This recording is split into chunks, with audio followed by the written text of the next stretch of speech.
Their mother had a way of introducing them at parties. "This is Claire. She's our serious one." Pause. "And this is Nora. Isn't she something?" Claire had heard some version of this for 38 years, at Christmas gatherings and neighborhood barbecues, and the occasional wedding where they were both present. And she had always smiled when she heard it, and afterward had gone somewhere private, a bathroom, a quiet corner, the drive home, and felt the thing she'd felt since she was 7 years old. She'd never said anything about it. She wasn't sure what she would have said. She wasn't sure it was even something sayable. The particular sensation of being introduced as the footnote. It wasn't her mother's fault exactly. She'd thought about this over the years, with the careful fairness of someone who is trying to be just. Her mother was not a mean woman. She had loved both daughters with a love that was real and continuous, and had expressed itself in hundreds of specific acts of devotion. She just also had a talent for Nora, a natural ease with her, the pleasure of being around someone whose personality matched the room without effort, that she'd never quite found the same vocabulary for with Claire. And so, the introductions. Claire was 43. She lived in a suburb of Cincinnati and worked in urban planning for a mid-sized consulting firm and had a house she'd bought at 38 and had done most of the work on herself over several years, and a circle of friends who were close in the specific way of people who have chosen each other over decades. She was, by most measures she could identify, a person whose life was good. She was also, in a room with her sister, frequently 11 years old again, watching someone else get something she didn't have a word for wanting. Nora was 40, a graphic designer who lived in Portland, who had the kind of life that photographed well. Not in a fake way, just genuinely. She was funny and warm and had always made things look easier than they were, which was either a skill or a temperament, or both, and which Claire had spent years categorizing as evidence of something. She didn't examine too closely what it was evidence of. Some things were easier not to examine. They talked about once a month on the phone and saw each other at Thanksgiving and occasionally in the summer.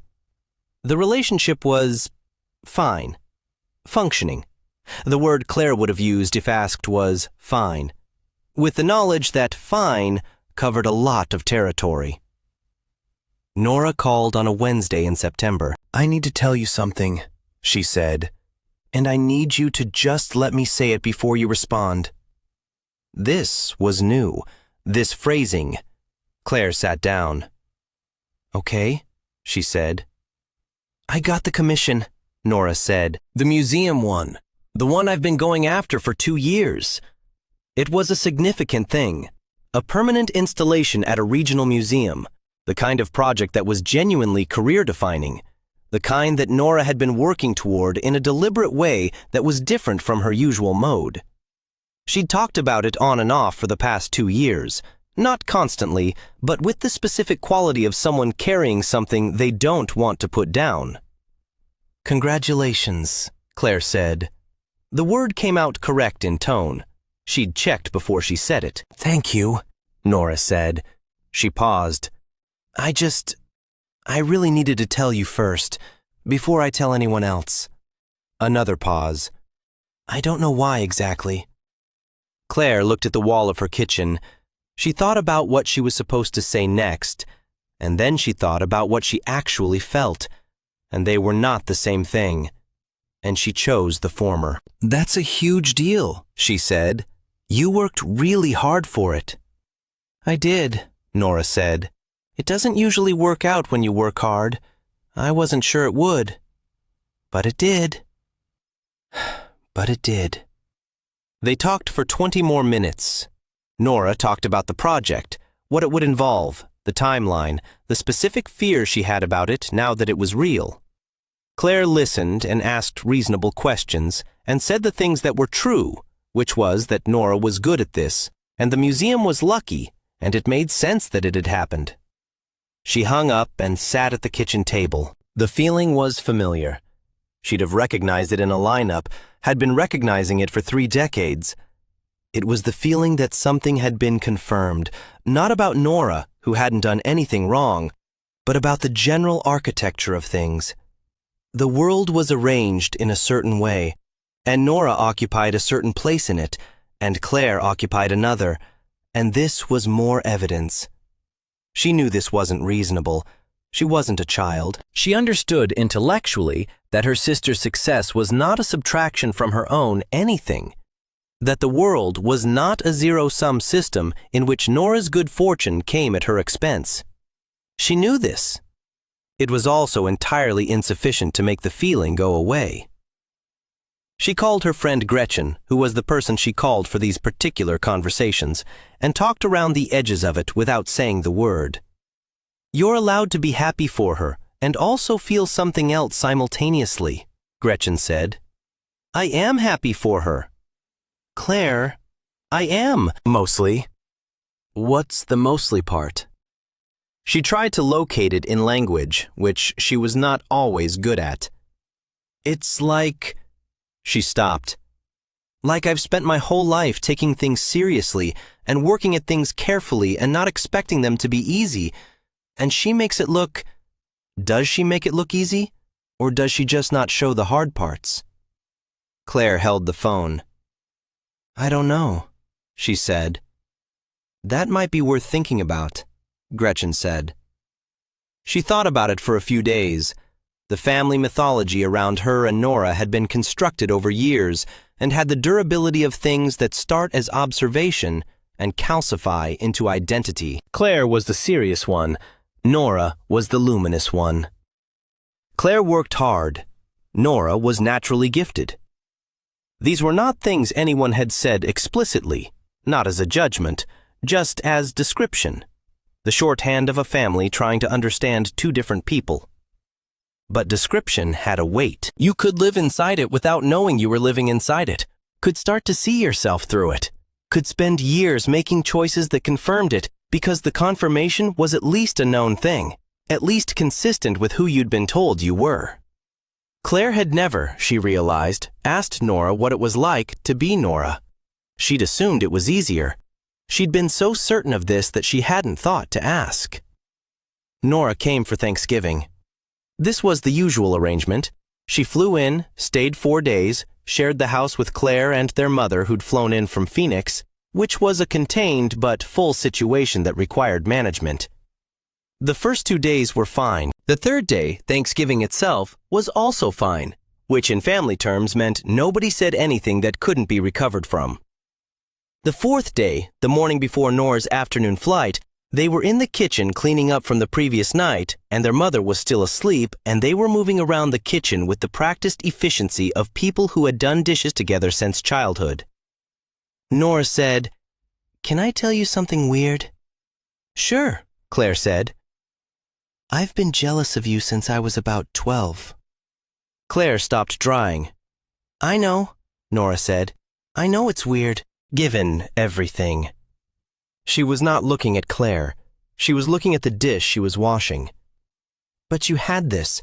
You always knew what you thought. About things, about the world. You had this. Gravity." She kept washing the dish, even though it was clean. "I never had that. Everything came easier, and I always felt like it didn't mean as much because it came easier. Like I was skating on the surface of things, and you were actually living in them." She put the dish down. "Mom used to introduce you as the serious one, and I used to think, of course she is. She's the real one." The kitchen was very quiet. "I didn't know that," Claire said. "I know." Claire looked at the dish towel in her hands. She thought about 31 years of the word serious and what she'd heard inside it, which was plain and overlooked and not the one who lit up the room. She thought about what Nora had just said she'd heard inside it, which was real and gravity and actually living in things. "I've been jealous of you since I was 7, Claire said. Nora looked at her. "The way people responded to you," Claire said. "The way rooms changed when you walked in. The way Mom..." She stopped. The introductions. Nora's face did something. You heard those. My whole life. So did I, Nora said. And I used to think, all these people are saying I'm something, and Claire is standing right there being actually something, and they can't see it. They stood in the kitchen with this. Here's the thing about the comparisons families make. They think they're just describing. They don't know they're building the walls. If you've ever lived inside a comparison you didn't choose, stay with this. And subscribe if this channel is where you come for stories that feel real. We never talked about it, Claire said. No. Nora picked up another dish. I think I was scared. Of what? Of you confirming it? That you thought I was shallow. That the jealousy would make sense to you, like, of course she's jealous. What else does she have? She washed the dish. I know that's not logical. It's not, Claire said. Also, I understand it completely. Something moved between them. The particular movement of two people who have been holding something at a distance and have put it down in the same room at the same time. Mom didn't mean it, Nora said. I know. She had a way with me that she didn't have with you, and she didn't know how to fix it because she didn't know she'd done it. I know, Claire said again. She did know. She'd known for a while, had done the work of understanding it, had arrived at a place of something like peace with it. The peace was real. The feeling was also still real, underneath the peace. Both could be true. I felt guilty, Nora said, for a long time, for getting the easier version. She paused. For being the one who got the introductions. I wanted the introductions, Claire said honestly. I know. Nora looked at her. I wanted what you had, the certainty, the sense that you knew what you were doing. I was faking that. So was I. They finished the dishes. The kitchen was ordinary, the familiar chaos of a Thanksgiving aftermath, the good plates drying, the smell of the previous day still in the room. Their mother would be up in an hour. The museum commission, Claire said. Nora looked at her.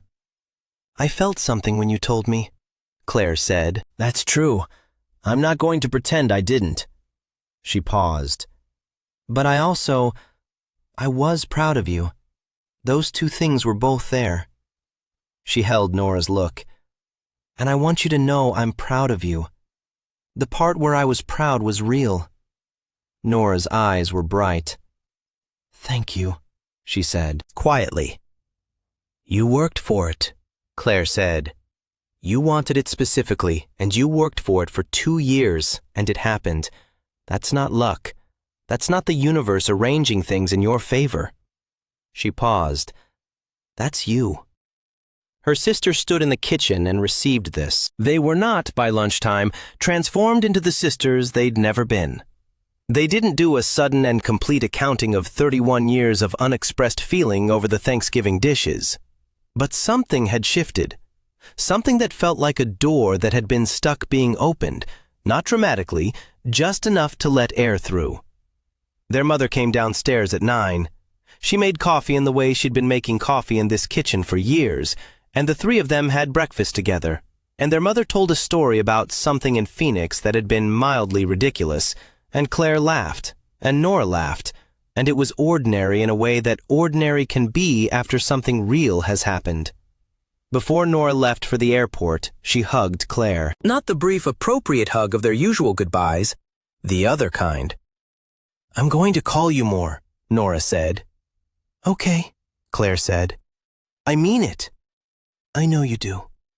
She drove Nora to the airport, and they talked in the car about the installation, what it was going to look like, what Nora was scared about, the specific problem she was trying to solve with the central piece. Claire asked real questions, and Nora answered them with the specificity of someone who had been waiting for the right audience. At the departure's drop-off, Nora got out and then leaned back in through the window. Claire, she said. Yeah. You're not the footnote. You never were. She held her sister's look. I need you to know I know that. Claire said nothing for a moment. Go catch your flight, she said. Nora went. Claire drove home through the post-holiday traffic. She thought about the dishes and the kitchen and the things that had been said, which had been said without drama, which had not solved everything, but had solved something. She thought about the introductions at parties, the word serious, the way she'd been standing next to her sister for 31 years, carrying a comparison she'd never chosen and had internalized anyway. She thought about what Nora had said. You were actually living in things. She'd never thought of herself that way. She'd thought of herself as the one who was left after you took away the other qualities, the serious remainder, the one without the easier thing. It had not occurred to her, or she'd not let it occur to her, that what she'd been doing might have looked, from the other side, like something valuable. They'd both been living inside a description. They'd both been shaped by being the other one's contrast. They'd both been, in their own way, 11 years old in a room waiting to be fully seen. Nobody had made them rivals. The making had been diffuse, incremental, the product of 100 moments that no one had intended and no one had examined. But it had made them rivals anyway, for a long time, and they'd spent that time with the warmth of sisters who genuinely loved each other, arranged around a cold thing neither of them had named. The cold thing had a name now. She got home and parked and sat in the car for a minute. Her phone lit up. A text from Nora, the airport, a photo of the departure board with the message, "Back in 2 months. Let's actually do the thing where I visit and we go to that restaurant you mentioned." Claire typed back, "It's a plan. Good flight." She went inside. She thought about the next time someone asked about her sister. The next time someone said, "I hear Nora got a big commission," or, "Your sister does the beautiful things, doesn't she?" She thought about what she'd feel and whether the feeling would be different, and decided she didn't know yet. That it was probably not going to be simple. That the habit of 31 years didn't undo itself in a kitchen over dishes, even honest ones. But she thought she'd probably feel less like the footnote. That was something. That was actually something. She put on music and started on the rest of the cleanup, and the house was quiet in the way it got after family had been in it and left. The specific quiet of a place resettling into itself after holding people. She worked through it. The museum installation was going to open in about 14 months. Nora had said she'd need someone to talk to during the hard parts of the process. She'd said, "Can I call you when it gets bad?" And Claire had said yes. She meant it. When the call came, whenever it came, whatever form the hard part took, she was going to answer it without the count, without the internal arithmetic that had been running in the background for decades. She was going to answer it as a sister. That was the plan anyway. She thought it was a good plan. She was going to practice. If this story named something between you and someone close, the comparison that became a wall, the thing neither of you said, leave a word in the comments. You don't have to explain all of it. And take care of yourselves.